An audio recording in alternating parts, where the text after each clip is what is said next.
Mi madre me sujetaba mientras mi padre organizaba mi boda con un hombre mayor y peligroso. Así que escapé y los expuse a todos. Ahora, años después, ella está enferma y me ruega que vuelva porque la familia es la familia. En mi familia, las niñas eran casadas tan pronto como tenían su primer periodo. No importaba si tenías 12, 13 o 14 años. El sangrado significaba que ya estabas lista para un esposo que podía triplicar tu edad. Crecí con esa idea, así que al principio no me parecía tan terrible. Hasta que cumplí 11 años. Ese fue el momento en que vi cómo prometían a mi prima Mariam a un hombre de 43, solo 3 días después de que le llegara su primer periodo. Sus 2 esposas anteriores habían fallecido antes de cumplir los 20. Esa noche decidí empezar a comer menos. No porque me sintiera gorda, ni porque tuviera problemas con la comida, sino porque noté que las chicas más delgadas en mi familia eran las últimas en menstruar, y sabía que esa era mi única salida. Más tarde aprendí que el cuerpo necesita cierta cantidad de grasa para iniciar la pubertad, jaja. Las otras chicas me apodaban esqueleto, pero no me importaba. Muchas de ellas ya estaban prometidas a hombres que tenían hijos mayores que ellas. Pero eso no significaba que dejaran de prepararme para ser esposa. Cada viernes, desde la 1 de la madrugada hasta las 10 de la mañana, me obligaban a servir comida a los hombres de la familia durante horas sin pronunciar palabra. Y por supuesto, si hacía contacto visual o hacía ruido mientras servía, me daban 10 latigazos con el cinturón. Me hacían sostener ollas calientes sin guantes para endurecerme las manos suaves para el trabajo de cocina. Y cada noche, mi madre me untaba crema blanqueadora en la cara para que me viera bonita. Aparte del ayuno secreto, yo era la hija perfecta. Representaba el papel sin quejarme, y siempre hablaba de lo feliz que sería al tener hijos. Pero cuando tenía 14 años y aún no había tenido mi periodo, algo lo cambió todo. Para ponerlo en contexto, todo esto ocurrió en Estados Unidos. Sí, en serio. Mi madre simplemente nos había convencido de que esto era lo normal, y que cualquier chica que no siguiera estas costumbres acabaría sola, fea y sin propósito. Hasta que una profesora insistió en hablar conmigo porque, un día, por accidente, llevé una camiseta a la escuela y notó lo delgada que estaba. Cuando salió al baño, olvidó cerrar con llave uno de sus cajones. Dentro había libros sobre leyes matrimoniales, folletos titulados «Tus derechos como adolescente» y «Cuando la cultura se convierte en crimen». Mientras leía, no podía cerrar la boca del asombro. Era la primera vez que alguien me decía que el matrimonio antes de los 18 era ilegal, sin excepciones culturales, sin autorización parental. Robé el folleto más delgado y lo escondí en la cintura de mi pantalón. Durante las siguientes semanas, mientras mis padres creían que dormía, memorizaba cada página. Números de protección infantil, direcciones de refugios, las frases exactas que obligaban a los adultos a hacer un reporte oficial. Descubrí que maestros, consejeros y doctores están obligados por ley a reportar cualquier sospecha de abuso. Así que formé un grupo secreto de habilidades para esposas en el cobertizo de herramientas de mi tío. 6 primas menores que aún no habían menstruado, todas desesperadas por evitar su destino. Ahí les enseñé todo lo que había aprendido. Cuáles profesores eran denunciantes obligatorios, cómo decir las frases clave que iniciarían una investigación. Practicábamos en susurros. Me están obligando a casarme. Tengo solo 13 años. Por favor, ayúdame. Y a los 15, mi cuerpo me traicionó. La sangre llegó durante la preparación del desayuno, empapando mi vestido blanco. El grito de alegría de mi madre atrajo a todas las mujeres de la casa. Me besaban las mejillas, me decían que era afortunada. Para esa misma noche, mi padre ya había elegido a mi futuro esposo, Hamoud Habibi, un magnate de la construcción que había perdido a 2 esposas antes de que cumplieran 23. Fallo renal, decía el certificado de defunción, pero las mujeres susurraban que era por embarazos consecutivos. Demasiado joven, demasiados. 2 días después, mi prima Anya, una de las chicas del cobertizo, también tuvo su primer periodo. A las pocas horas, ya estaba prometida a un hombre de 51 que coleccionaba esposas como trofeos y tenía 8 hijos mayores que ella. Vi cómo la luz desaparecía de sus ojos mientras discutían el precio de la dote como si fuera un animal. Esa noche, le pasé mi cuaderno, todos los números de refugios, datos legales, rutas de escape que había memorizado. Mañana, le susurré, dile a la profesora de ciencias. Usa exactamente las palabras que te enseñé. Sus manos temblaban al tomarlo. ¿Y tú? Mi boda es en 2 semanas. Le respondí con voz temblorosa. Encontraré una manera, pero me equivoqué, porque esa misma noche alguien llamó a la puerta. Era protección infantil. Varias voces resonaban ahora. Mis tías se habían unido a ella. Empujé el marco de la ventana con todas mis fuerzas. La pintura se resquebrajó, luego cedió. Una ráfaga de aire fresco de la mañana entró por la abertura. Era minúscula, pensada para ventilación, no para escapar. Pero meses de desnutrición me habían vuelto lo suficientemente delgada. Está tardando demasiado, tronó la voz de mi padre. Derríbenla, Agarré mi bolsa del techo y la empujé por la ventana primero. Luego me impulsé hacia arriba, los hombros raspándose contra los bordes. La puerta temblaba con cada embestida. Mis caderas se atascaban. Me mordí la lengua para no gritar, girándome de lado justo cuando la cerradura estalló, y mis piernas lograron salir. Caí casi 2 metros sobre el césped mojado, torciéndome el tobillo, pero sin fracturas. Detrás de mí, los gritos estallaron desde el baño. Corrí descalza, el camisón ondeando al viento. Atravesé el patio trasero y me metí en el de los vecinos. Los perros ladraban. Luces con sensor se encendían una tras otra. Yo no me detenía. Nuestro vecindario era un laberinto de casas idénticas, todas llenas de familias de nuestra comunidad. Cualquiera de ellos me devolvería sin dudarlo. Crucé por el jardín de los Hassan, pasé la piscina de los Mahmoud, rodeé el cobertizo de los Saleh. Un motor rugió detrás de mí, luego otro. Ya se estaban organizando. Me agaché detrás de los botes de basura de los Abdullah justo cuando los faros pasaban rozando. La voz de mi primo Omar atravesó el aire matutino. Revisen cada calle. No pudo haber ido muy lejos. La carretera principal estaba a 3 cuadras, la parada de autobús a 4. Había recorrido esa ruta 100 veces en mi cabeza, pero nunca descalza, nunca con el corazón latiendo tan fuerte que sentía que iba a estallar. Me deslicé entre casas, usando autos estacionados como cobertura. Dejaba huellas ensangrentadas en el concreto. Un pedazo de vidrio se incrustó en mi talón, pero no podía detenerme a sacarlo. ¡Ahí!, gritó Karim desde la izquierda. Un coche derrapó en la esquina. Me lancé entre los rosales de la señora Chen, las espinas rasgando mi camisón y mi piel. Ella no era parte de nuestra comunidad. Tal vez no me reconociera. Crucé cojeando su jardín trasero y salí al callejón. La parada de autobús apareció justo cuando llegaba el autobús de la mañana. Salí de entre los edificios agitando los brazos desesperadamente. La conductora, una mujer afroamericana mayor, me miró una vez, vio mis pies sangrantes, mi camisón roto y sostuvo la puerta abierta. Subí los escalones y me congelé. No tenía dinero. En el apuro, había dejado los $20 en la bolsa. Por favor, susurré. Solo necesito llegar al centro. Se lo pagaré, lo prometo. Una anciana en el primer asiento se levantó y colocó el dinero exacto en la máquina. Siéntate, hija, dijo con dulzura. No hizo preguntas. Solo me guió hasta el asiento junto a ella y me pasó pañuelos desde su bolso.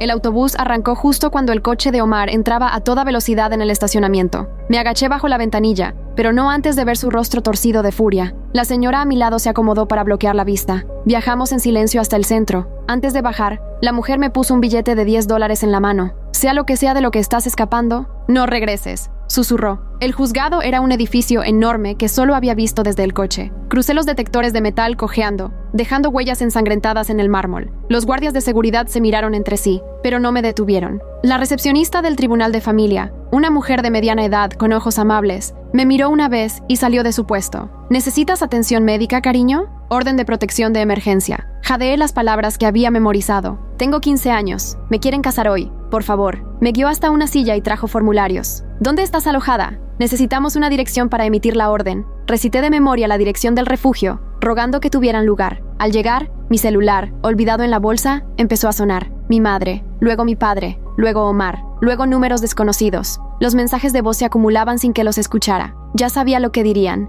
Deshonra, vergüenza, maldición, cáncer. La funcionaria me ayudó a llenar los formularios. Su rostro se volvía cada vez más serio al leer cada detalle. Esposas anteriores fallecidas a los 23, fallo renal por múltiples embarazos, matrimonio forzado, ceremonia planeada para ese mismo día. Espera aquí, dijo, y desapareció en una oficina. Volvió con un juez que leyó mi petición ahí mismo en el vestíbulo. Concedido, dijo. Orden de emergencia efectiva de inmediato. La audiencia completa será en 2 semanas. Apreté el papel como si fuera un salvavidas y salí cojeando. El refugio estaba a 12 cuadras. Llegué a 3 antes de recordar que podrían no tener camas. La llamada lo confirmó. Estamos completamente llenos, dijo la voz. Podemos agregarte a la lista de espera para el jueves. Jueves. Faltaban 3 días. No tenía a dónde ir durante ese tiempo. Entonces recordé a la señora Rodríguez, mi profesora, la que me mostró los folletos, la que olvidó cerrar su cajón aquel día. Tal vez no fue un descuido. 3 autobuses y 2 horas después, estaba parada frente a la escuela Jefferson High. Era sábado, así que debía estar vacía, pero su coche estaba en el estacionamiento. Recordaba que a veces venía los fines de semana a corregir exámenes. En silencio, la encontré en su aula, con un bolígrafo rojo y una pila de ensayos. Me miró y dejó caer el bolígrafo. Dios mío. Salió de detrás del escritorio en segundos, mirando mis pies ensangrentados, el camisón roto, la orden de protección en mi mano. Siéntate, no te muevas. Regresó con el botiquín de primeros auxilios de la enfermera escolar y empezó a limpiar mis pies. Solo entonces empecé a llorar. Lágrimas de verdad, no como las que fingí en el baño. Hoy iban a obligarme a casarme con él. Sollozaba. Ya le pasó a 2 esposas. Obtuve la orden, pero el refugio está lleno y no tengo dónde ir. Me están buscando. Sacó su celular. Línea de emergencia de protección infantil. Tenían que encontrarme un lugar seguro, pero la voz al otro lado no fue alentadora. ¿15 años? Necesitamos más pruebas de peligro inmediato. Una orden basada en declaraciones no basta. ¿Ha sido dañada físicamente? El rostro de la profesora Rodríguez se oscureció. Tiene vidrios incrustados en los pies de tanto correr descalza.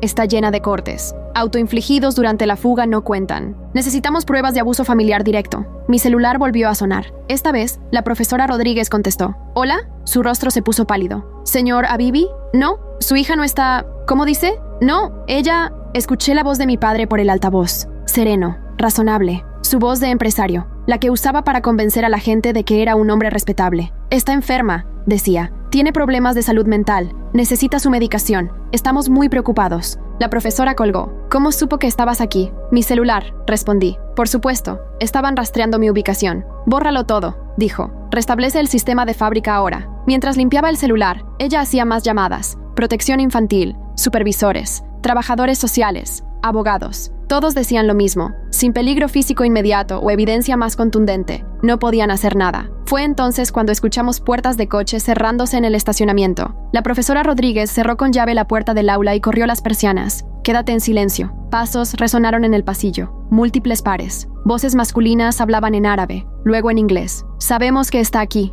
gritó mi padre. Su celular marcó esta ubicación. Está enferma. Necesita ayuda. Intentaron girar el picaporte. Al principio tocaron la puerta con cortesía, luego, con más fuerza. Voy a llamar al 911, susurró la señora Rodríguez, pero le tomé la mano. Espera, déjame intentar algo primero. Me arremangué, mostrándole las cicatrices circulares en mis brazos de los entrenamientos con las ollas calientes. Luego, los moretones de esa mañana, cuando mi madre trató de obligarme a ponerme el vestido de boda. Levanté un poco el camisón, lo justo para mostrar las marcas del cinturón en mi espalda, resultado de años de adiestramiento para servir los viernes. Sus manos temblaban mientras tomaba fotos con su celular. ¿Por qué no le mostraste esto a nadie antes? Porque era normal, susurré. Hasta que leí tus folletos. Entonces ella llamó. 911. Hay varios hombres intentando entrar por la fuerza a mi aula. Tengo a una estudiante conmigo que está en peligro. Por favor, vengan rápido. Los golpes en la puerta aumentaron. Luego la voz de mi tío. Tenemos su medicación. Tiene trastorno bipolar, esquizofrenia. Inventa cosas. Revisa las cámaras del estacionamiento. Le dije con urgencia a la señora Rodríguez. Vine sola. Si trajeron medicamentos, los trajeron ellos mismos. Ella llamó a seguridad escolar, explicando la situación con rapidez. El guardia, el señor Williams, dijo que estaba revisando las grabaciones. Las sirenas de policía sonaban a lo lejos. Los golpes se detuvieron. Pasos se alejaron rápidamente. Para cuando los oficiales llegaron, mi padre ya se había transformado. Ya no era el hombre enfurecido que intentaba derribar puertas. Ahora era un padre preocupado, en traje caro, sosteniendo frascos de medicamentos con mi nombre. Gracias a Dios que llegaron, les dijo a los agentes. Mi hija está muy enferma. Tiene delirios. Inventa historias terribles sobre nuestra familia. Los oficiales nos separaron para interrogarnos. Uno se quedó conmigo y con la señora Rodríguez. Los otros hablaron con mi padre y mis tíos en el pasillo. Ella nunca ha estado medicada, insistió la señora Rodríguez. Soy su profesora desde hace 2 años. Miren sus heridas. El oficial observó mis pies. Los cortes, los moretones, podrían ser autoinfligidos, dijo con cautela. Si estuviera teniendo un episodio. Revisen cuándo se surtieron esas recetas, dije de pronto. Si estoy tan enferma, ¿por qué no estoy en el sistema? ¿Por qué no hay visitas médicas? ¿Ni terapia? La profesora sacó su computadora portátil. Tengo sus redacciones. Escribió durante meses sobre las tradiciones familiares, las expectativas culturales. Documentó todo, de forma sutil. Había guardado cada ensayo en el que escondí verdades entre líneas. Donde hablaba de clases de cocina tradicional, en realidad eran quemaduras. Donde decía estar preparándome para el matrimonio, se refería a los castigos por mirar a los ojos. El oficial los leyó, frunciendo el ceño más con cada página. Mientras tanto, el señor Williams apareció con la grabación en su celular. Mostraba claramente a mi padre y mis tíos llegando con los frascos en mano. Anya, dije de pronto, llamen a Anya Mansur. Ella también hizo un reporte. Lo sabe todo. Pero cuando la señora Rodríguez buscó a la familia de Anya, descubrió que se habían mudado esa misma mañana a otro estado, sin dirección nueva, teléfono desconectado. Mi padre debió presentir que estaba perdiendo terreno, porque su fachada tranquila se resquebrajó. Empezó a hablar rápidamente en árabe con mis tíos, gesticulando con enojo. ¿Qué está diciendo?, preguntó el oficial. Que llamen al abogado de la familia, traducí. Y algo sobre que la dote no es reembolsable. Ese fue su error, mencionar la dote. La expresión del oficial se endureció. Señor, ¿qué dote? El rostro de mi padre se congeló. Me expresé mal.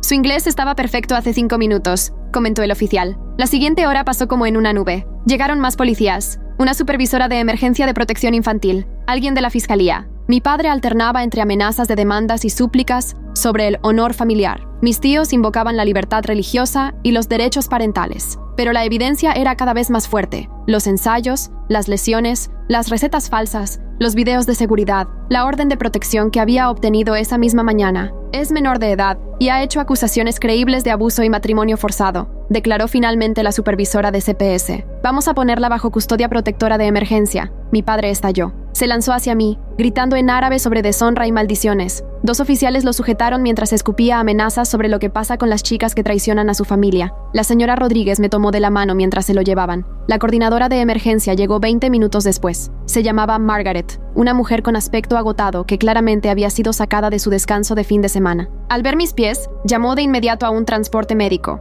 «Tenemos que limpiar bien esas heridas», dijo, ayudándome a sentarme en una silla de ruedas. «Hay que sacar el vidrio antes de que se infecte». La señora Rodríguez me apretó el hombro. «Te voy a seguir hasta el hospital. No estás sola. La sala de emergencias era un caos. Tarde de sábado. Camas llenas de lesiones deportivas y accidentes domésticos. Una enfermera me evaluó rápido, anotando el vidrio incrustado y los cortes que requerían atención. Mientras tanto, Margaret hacía llamadas, intentando encontrar una ubicación. «Sí, entiendo que están llenos», decía al teléfono. «Pero se trata de una remoción de emergencia por un caso de matrimonio forzado. No puede ir a una casa de acogida común. Sí, necesita un lugar especializado». Cada llamada terminaba igual, sin camas, sin espacio, sin disponibilidad para casos culturales de alto riesgo. La profesora Rodríguez caminaba de un lado a otro en el pequeño cubículo con cortinas. «Tiene que haber alguna opción. ¿Y casas seguras? ¿Refugios para mujeres?» «Todos llenos», suspiró Margaret. «Los fines de semana siempre son complicados. Y en casos como este», bajó la voz, «las familias a menudo intentan recuperar a las chicas. Necesitamos un sitio seguro».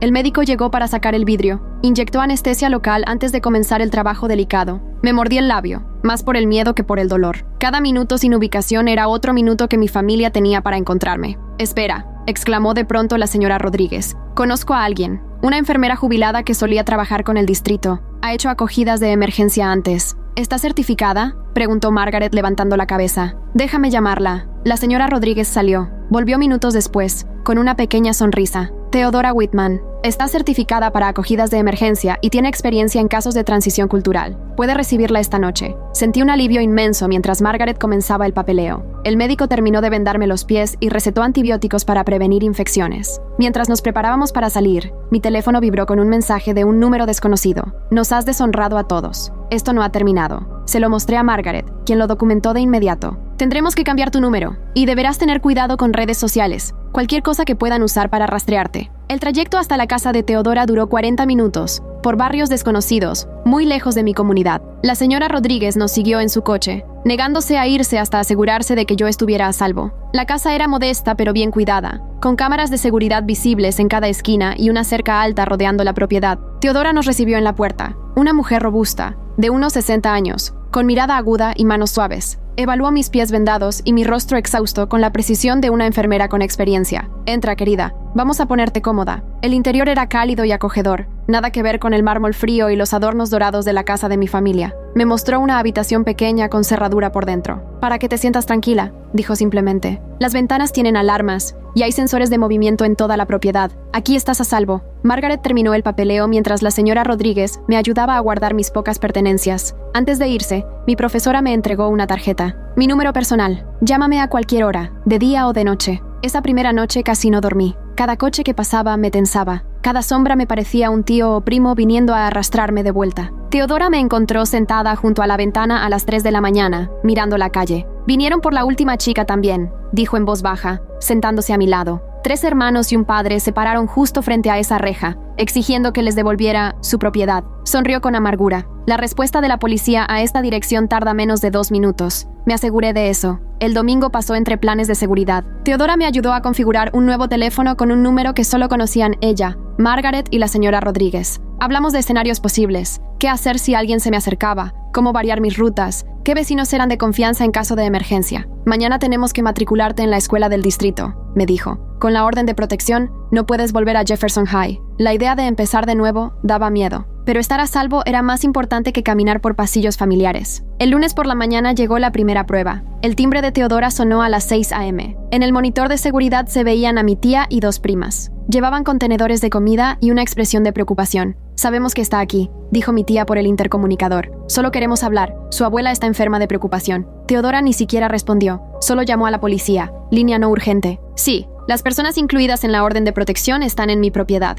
Gracias». Se fueron antes de que llegara la patrulla, pero no antes de que mi prima levantara un cartel hacia la cámara. «Te queremos. Vuelve a casa». La manipulación había comenzado. Esa tarde, Margaret llamó con novedades. «Tu padre contrató un abogado. Alega alienación parental y exige tu regreso. ¿Puede hacerlo? Puede intentarlo, pero con la orden de protección y la intervención de CPS, es poco probable que prospere. Aún así, tienes que prepararte para una batalla legal». El martes llegaron flores. Un ramo enorme apareció en la puerta con una tarjeta. «Nuestros corazones están rotos. Por favor, perdóname. Perdónanos. Con amor, mamá». Teodora fotografió todo antes de desecharlo. «Documenta todo», me recordó. «Cada contacto, cada intento». El miércoles comencé en la nueva escuela, inscrita bajo circunstancias especiales que mantenían sellado mi expediente. La consejera, al tanto de mi situación, me asignó una compañera de apoyo y arregló para que pudiera almorzar en la biblioteca si lo necesitaba. «Hemos tenido casos similares», me aseguró. «Tu seguridad es nuestra prioridad». Pero esa seguridad se sintió frágil cuando vi un coche familiar en el estacionamiento después de clases. No era el de mi padre. Él era demasiado astuto para eso. Pero sí una camioneta de trabajo de uno de mis tíos, estacionada justo donde todos los estudiantes debían pasar. Volví rápidamente al interior y llamé a Teodora desde la oficina de la consejera. Llegó en minutos. Se estacionó frente a la camioneta y me acompañó hasta su coche mientras grababa todo con su teléfono. «Que vean que los vemos», dijo. «Que sepan que no tenemos miedo». El correo del jueves trajo documentos legales. Mi padre estaba presentando una petición para que me devolvieran, alegando que había sido manipulada por influencias externas y que estaba en riesgo de perder mi identidad cultural. Margaret me conectó con una abogada de asistencia legal, una mujer decidida llamada Patricia, especializada en estos casos. «Estrategias típicas», dijo Patricia, revisando los papeles. «Alegarán libertad religiosa, derechos parentales, preservación cultural, y nosotros responderemos con bienestar infantil, pruebas de abuso y tu propio testimonio. ¿Tendré que verlos en la corte? No si puedo evitarlo, pero tienes que estar preparada para esa posibilidad». El viernes por la mañana comenzó la verdadera escalada. Teodora me despertó temprano, con el rostro serio. «Revisa tus redes sociales. No inicie sesión, solo mira». En una computadora prestada, me mostró una publicación pública en el Facebook de mi padre. Mi foto acompañada de un texto dramático. «Ayúdenos a encontrar a nuestra hija. Tiene problemas mentales y necesita medicación. Ha sido influenciada por personas que le llenaron la cabeza de mentiras. Tememos por su seguridad». Los comentarios no paraban de llegar. Familiares, amigos, miembros de la comunidad compartiendo la publicación, pidiendo oraciones. Algunos incluso ofrecían recompensas por información. «Esto es intimidación a testigos», dijo Patricia cuando la llamamos. «Está intentando controlar la narrativa. Tenemos que responder con cuidado». Pero el daño se esparcía rápido. Por la tarde, la publicación había sido compartida cientos de veces. Mi foto circulaba por grupos comunitarios de WhatsApp con advertencias sobre la chica enferma que necesita ayuda. Y entonces llegó la primera traición real. Una de las chicas del grupo secreto, mi prima menor Margie, a quien había intentado proteger, publicó un video de respuesta. Sentada formalmente junto a su madre, recitaba líneas claramente ensayadas. «Nos dijo cosas horribles sobre nuestra familia», decía. «Nos hizo pensar que nuestros padres querían hacernos daño. Nos hizo tenerle miedo a nuestra cultura. Por favor, si la ven, ayuden a traerla a casa para que reciba ayuda». Mi corazón se rompió al ver sus ojos vacíos, sabiendo la presión que debió sufrir para grabar eso. Teodora me abrazó mientras lloraba. «Están usando todo lo que amas en tu contra, pero eso no significa que lo que hiciste esté mal». El sábado llegó una visitante inesperada. La cámara del timbre mostró a una joven que no reconocí, con un sobre en la mano. «Vengo del despacho de abogados», dijo. «Traigo documentos para la menor». Teodora desconfió. «Déjalos en el buzón, yo los recogeré». Pero cuando la joven se dio vuelta, vi su perfil y contuve la respiración. Era mi prima Sara, 3 años mayor que yo, usando una peluca y ropa formal. «No salgas», me advirtió Teodora. Pero yo ya estaba en la ventana. Sara alzó la vista y me encontró con los ojos. Por un instante, su máscara se quebró y vi lágrimas. Luego se recompuso, dejó el sobre en el buzón y se alejó rápidamente. Dentro del sobre había fotos. Mi abuela, demacrada, mi hermana menor en su fiesta de cumpleaños, con mi silla visiblemente vacía, mi madre llorando mientras cocinaba mi plato favorito. Cada imagen cuidadosamente elegida para provocar culpa. Pero la última foto me heló la sangre. Era Anya, de vuelta desde donde la hubieran escondido. Estaba entre sus padres, con un anillo de compromiso en el dedo y los ojos completamente apagados. En la parte trasera de la foto, alguien había escrito: «Ella volvió a casa. Ahora es feliz». Tú también podrías serlo. La trajeron de vuelta, susurré. Van a obligarla a casarse con él de todos modos. Patricia soltó una exclamación al escuchar eso por teléfono. Esto complica todo. Si Anya retira su declaración, no lo hará, dije con firmeza. Mira sus ojos. Está aterrada. El miedo no cuenta si ella no lo testifica. El ataque del domingo fue más directo. Un vecino de Theodora llamó para reportar que había hombres tomando fotos de la casa desde el otro lado de la calle. Cuando llegó la policía, ya se habían ido, pero el mensaje era claro. Sabemos dónde estás. Tal vez deberíamos mudarte, sugirió Margaret durante una reunión de emergencia. Pero Theodora negó con la cabeza. Huir les demuestra que están ganando. Nos quedamos, documentamos, luchamos. El lunes por la mañana fue la audiencia por la orden de protección permanente. Patricia me había preparado bien, pero nada me había preparado para entrar a esa sala. Toda mi familia extendida llenaba un lado del tribunal. Tías, tíos, primos, líderes comunitarios, todos con sus mejores ropas, todos mirándome con una mezcla de lástima y desprecio. Mis padres estaban en primera fila. Mi madre se secaba los ojos con un pañuelo. Me senté junto a Patricia, tratando de no temblar. El abogado de mi padre fue el primero en hablar. Pintó una imagen de una familia amorosa desgarrada por la corrupción occidental. Presentó testigos de carácter, el imán de nuestra mezquita, amigos de la familia, incluso mi antiguo pediatra, quien declaró que nunca vio signos de abuso durante las revisiones. Porque nunca me dejaron sola con él, le susurré a Patricia. Mi madre siempre respondía por mí. Cuando fue nuestro turno, Patricia presentó las pruebas meticulosamente, las fotos de mis heridas, los ensayos que documentaban años de preparación para el matrimonio forzado, el video de seguridad que mostraba a mi padre llegando con recetas falsas. Luego llamó a la señora Rodríguez para testificar. Mi profesora subió al estrado con calma, aunque podía ver que le temblaban ligeramente las manos. Describió cómo me encontró leyendo los folletos, mi pérdida de peso con el tiempo, los ensayos que la preocuparon. ¿Alguna vez reportó estas preocupaciones?, preguntó el abogado de mi padre durante el contrainterrogatorio. Yo traté de construir confianza primero. Pensé que si ella se sentía segura, entonces no reportó. ¿No siguió la ley de reporte obligatorio? Lo hice cuando tuve pruebas concretas. Después de influenciarla supuestamente con propaganda anticultural, Patricia objetó, pero el daño ya estaba hecho. Querían pintar a la señora Rodríguez como la manipuladora, la que había plantado esas ideas en mi cabeza. Cuando fue mi turno de testificar, Patricia me pidió que me centrara en los hechos, las cicatrices por quemaduras, los golpes, los hombres a los que habían prometido a mis primas, las esposas fallecidas de Hamoud Habibi. Estas son acusaciones graves, dijo el juez. ¿Tiene pruebas de esas muertes? Los certificados de defunción son de acceso público, respondió Patricia. Ambas mujeres murieron de insuficiencia renal antes de los 23 años, ambas con múltiples embarazos. ¿Embarazos? El abogado de mi padre se levantó. La insuficiencia renal es una condición médica. A menos que esté alegando que mi cliente las mató, estoy señalando un patrón, respondió Patricia con firmeza. Esposas jóvenes, múltiples embarazos, muertes tempranas. Y ahora quieren entregar otra niña.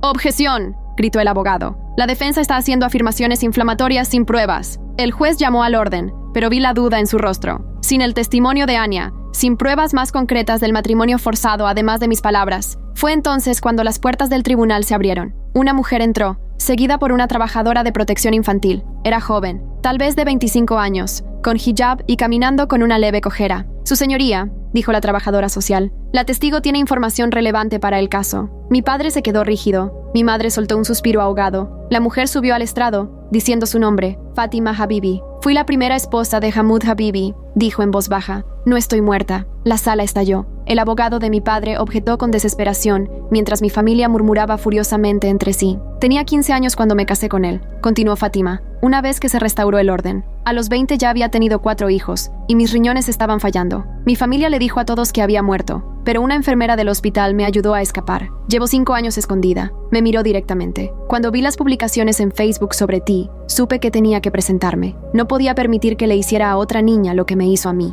Lo que describió fue devastador. Embarazos forzados uno tras otro. Golpes cuando no quedaba embarazada lo suficientemente rápido. Y cómo su familia sabía todo, pero priorizó la reputación sobre su vida. Prefirieron decir que había muerto antes que admitir que su hija había dejado a su esposo, dijo. Eso les espera a las que intentan escapar, muerte o desaparición. El abogado de mi padre intentó desacreditarla, pero Fátima había traído expedientes médicos, pruebas de sus lesiones, documentos de insuficiencia renal por embarazos múltiples, incluso fotos de la tumba falsa que su familia había creado. Cuando el juez finalmente dictó sentencia, no dejó lugar a dudas. La orden de protección sería permanente. Mis padres no tendrían ningún contacto. Cualquier violación resultaría en cargos penales. Mi padre me miró mientras nos preparábamos para salir. Ya no eres mi hija, dijo en árabe. Estás muerta para nosotros. Siéntese, señor, ordenó el juez. Pero mi madre también se levantó, quitándose el hijab en un gesto de rechazo definitivo. No tenemos hija, anunció. Ella murió hoy. Salir de esa sala fue como caminar sobre fuego. Los miembros de la familia me daban la espalda al pasar.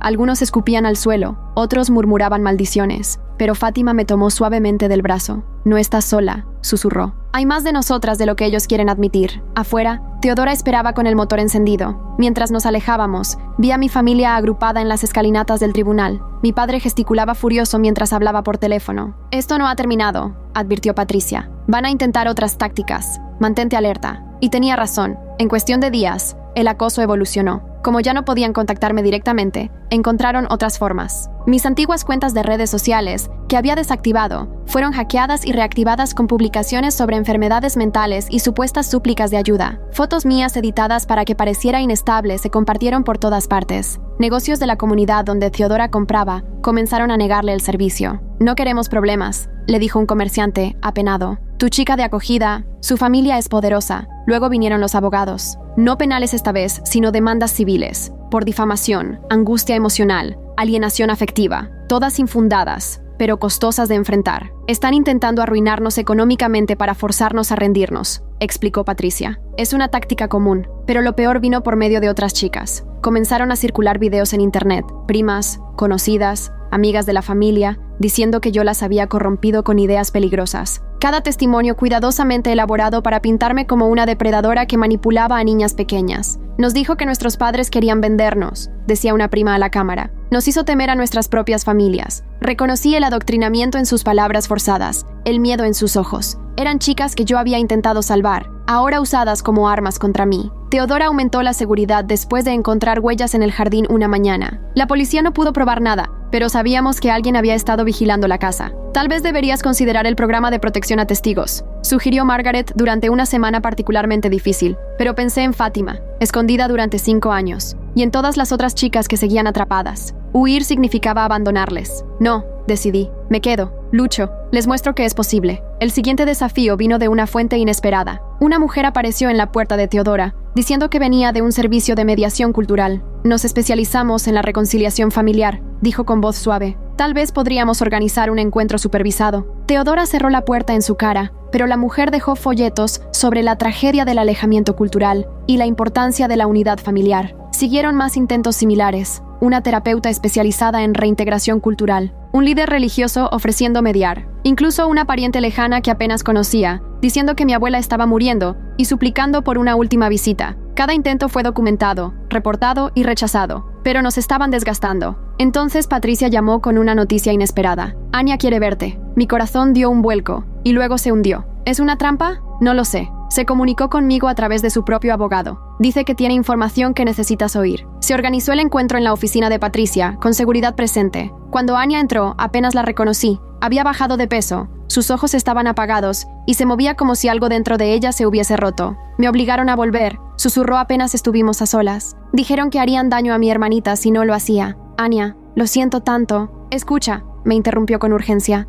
Hay algo que necesitas saber. Están planeando algo. Escuché a mi padre hablar. Ya se rindieron contigo. Eso es bueno. Entonces, sus ojos se llenaron de lágrimas. Ahora quieren hacer de ti un ejemplo, para mostrar a otras chicas lo que pasa cuando traicionas a la familia. ¿Qué quieres decir? No lo sé exactamente, pero oí que mencionaban tu nueva escuela, y algo sobre enviar un mensaje que todos entenderán. Se me heló la sangre. ¿Cuándo? Pronto. Tal vez esta semana. Lo siento. No sé más. Ya no confían en mí. Me apretó las manos con fuerza. Ten cuidado. Cambia todo. No repitas rutinas. Te han estado observando, aprendiendo tus hábitos. La escoltaron rápidamente, pero no antes de que deslizara un pequeño papel en mi palma. Una dirección. Otras chicas. Susurró con los labios. Ayúdalas. Esa noche, Teodora y yo hicimos planes. Faltaría a clases unos días. Variaría mis horarios. Nunca estaría sola, pero subestimamos su determinación. El miércoles por la mañana, estaba en la cocina cuando se activó la alarma de seguridad de Teodora. No fue la del perímetro. Fue el sensor de ventana, en mi habitación.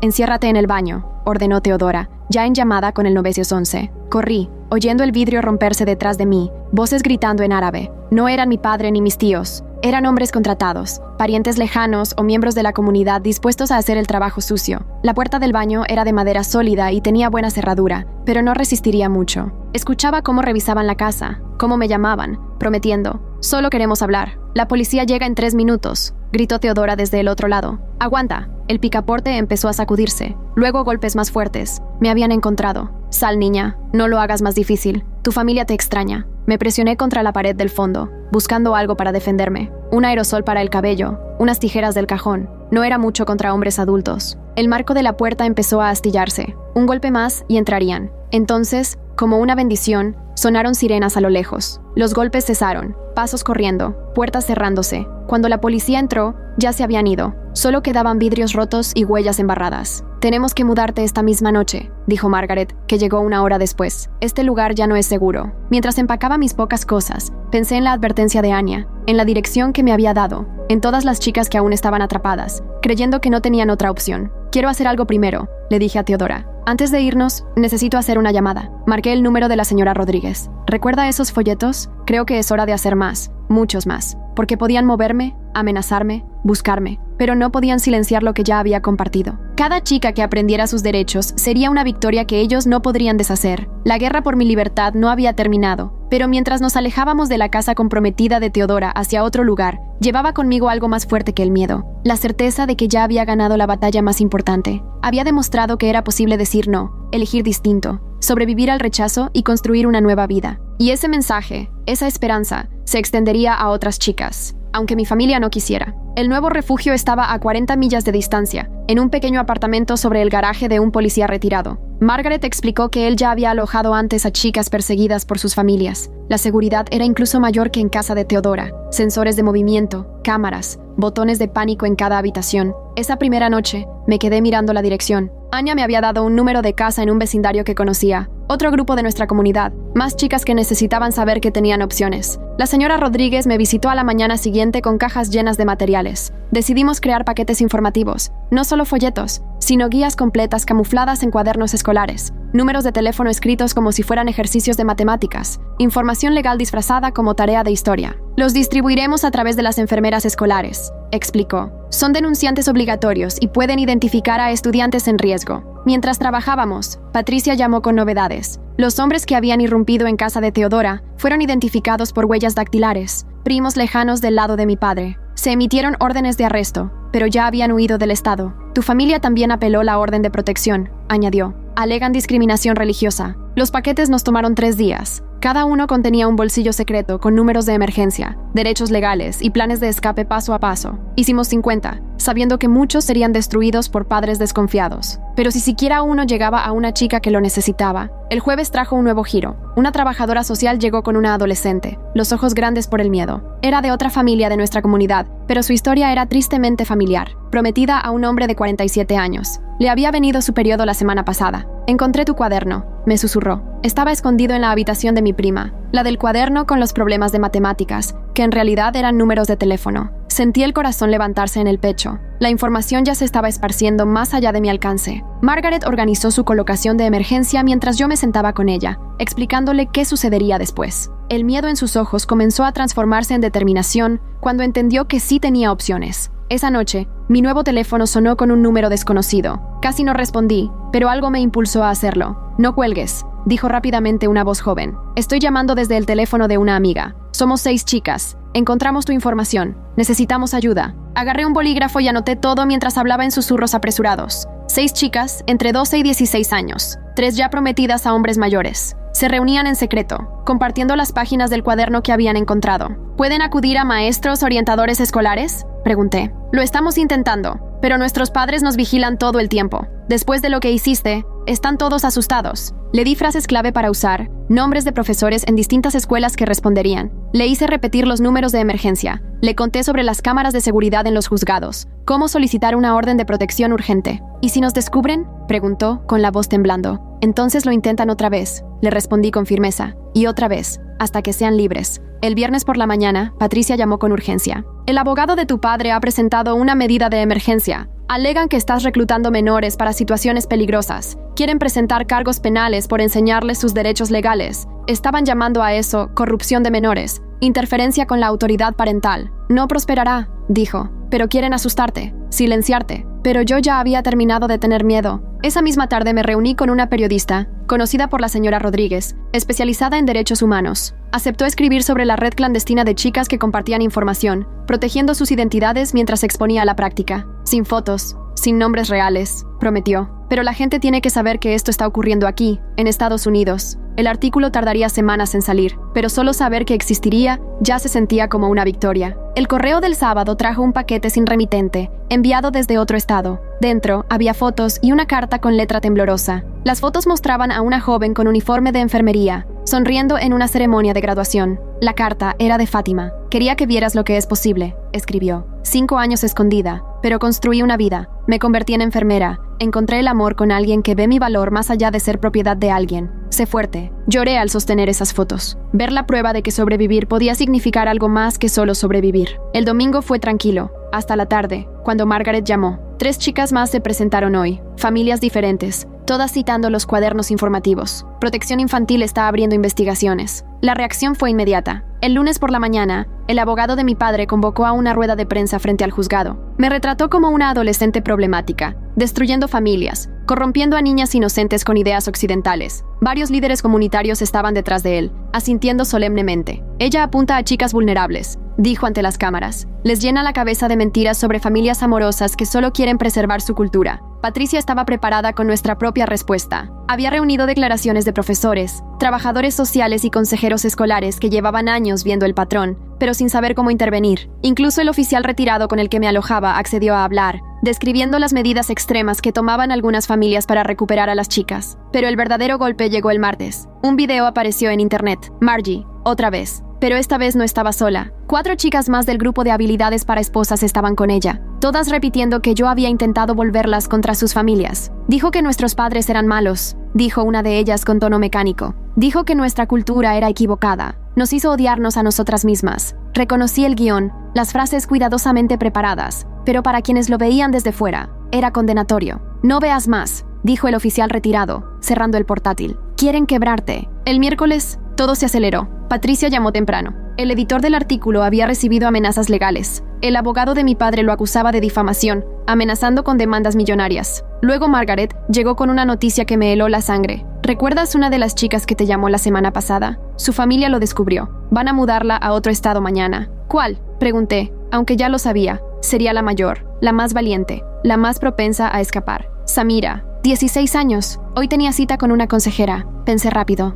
El juzgado. Si logra llegar antes de que se vayan, Margaret ya estaba haciendo llamadas, alertando a las autoridades. Pero todas sabíamos lo que decían las estadísticas. Una vez que las chicas cruzaban la línea estatal, casi nunca volvían a aparecer. Esa tarde tomé una decisión. A pesar de todo, a pesar de las objeciones de todos, insistí en ir al juzgado, no al interior. Era demasiado arriesgado, pero cerca, por si Samira lograba escapar. El oficial retirado me llevó. Se estacionó donde podíamos ver el edificio. Pasaron 2 horas. Nada. Entonces llegó una furgoneta, y la vi. Samira, apretada entre 2 tías, caminando hacia la entrada. No iban por protección, iban por pasaportes. Iban a sacarla del país. Ella me vio desde la ventana del coche. Nuestras miradas se cruzaron solo un instante. Puse la mano contra el cristal, susurrando una palabra. Corre. No corrió. No podía, con las tías sujetándola. Pero al pasar el punto de seguridad, hizo otra cosa. Se dejó caer al suelo, gritando que le dolía el estómago. Un truco clásico de mi repertorio. Seguridad reaccionó, llamando ayuda médica. En el caos, Samira logró agarrar el brazo de un oficial. No oí lo que dijo, pero vi cómo su expresión cambiaba. Habló por radio, y de repente aparecieron más oficiales. Las tías intentaban levantarla, insistiendo en que estaba bien. Pero Samira seguía gritando, aferrada a la gente.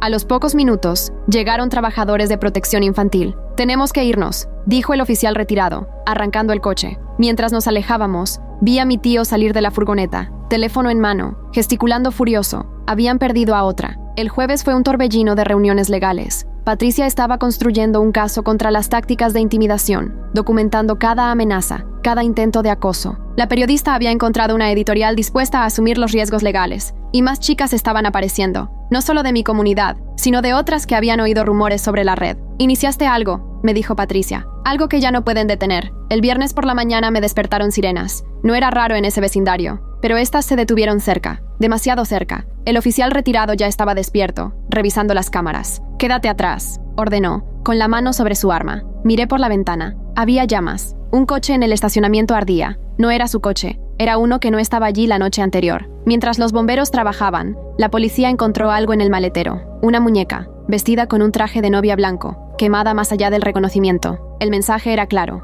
«Vamos a trasladarte otra vez», dijo Margaret cuando llegó. «Hoy mismo». Pero yo ya estaba cansada de huir. No. Ellos quieren que viva con miedo, escondida. Ya terminé de darles lo que quieren. La discusión duró horas. Finalmente llegamos a un acuerdo. Me quedaría, pero con medidas de seguridad reforzadas. Oficiales fuera de servicio rotando turnos, botones de pánico conectados directamente al 911 y, lo más importante, no dormiría 2 noches seguidas en el mismo lugar. El sábado trajo una esperanza inesperada. El artículo había sido publicado en línea antes de lo previsto y se volvió viral en pocas horas. Los comentarios comenzaron a llegar. Mujeres que habían escapado de situaciones similares, ofreciendo apoyo y recursos. Organizaciones que jamás había oído mencionar se pusieron en contacto, queriendo ayudar a expandir la red de información. Pero el mejor mensaje vino de Anya. Un simple texto desde un número desconocido. 12 chicas en 3 estados ya tienen los cuadernos. Están haciendo copias. Lo lograste. El domingo fue tranquilo, pero sabía que era la calma antes de algo mayor. Mi familia no iba a aceptar este nivel de desafío sin una jugada final. Y llegó el lunes por la mañana. Esta vez no fue violencia, sino algo peor a sus ojos.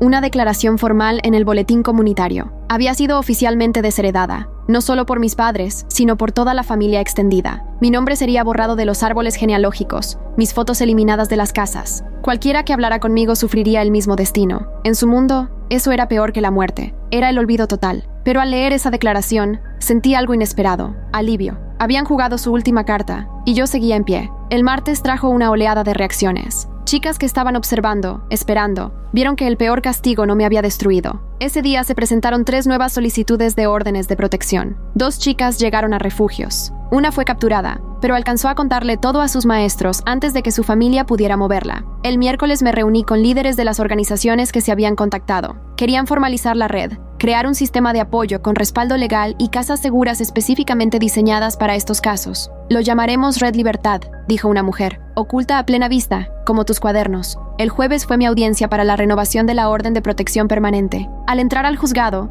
la sala estaba llena, pero esta vez no era mi familia. Ellos ya habían abandonado esa batalla. Eran chicas y mujeres que habían escapado, trabajadores sociales que las habían ayudado, maestros que habían notado las señales. El abogado de mi padre hizo un último intento, argumentando que la desheredación demostraba que la familia ya no quería contacto. La jueza lo interrumpió sin titubear. Ser desheredada no borra las amenazas hechas ni los delitos cometidos. La orden se mantiene. Al salir del tribunal, Fátima me esperaba afuera. Había manejado 3 horas para estar ahí, para demostrarme que no estaba sola. No hicieron falta palabras. Solo nos abrazamos, mientras los fotógrafos capturaban el momento. 2 mujeres que se negaron a desaparecer. El viernes, la Red Libertad celebró su primera reunión oficial. Éramos 15 voluntarios, incluyendo a la señora Rodríguez y a Teodora. Planeamos rutas de distribución de paquetes informativos, ubicaciones de refugios, protocolos de respuesta de emergencia. Lo que comenzó con unos folletos robados, se estaba volviendo algo real. Esa noche, mi teléfono sonó. Otro número desconocido.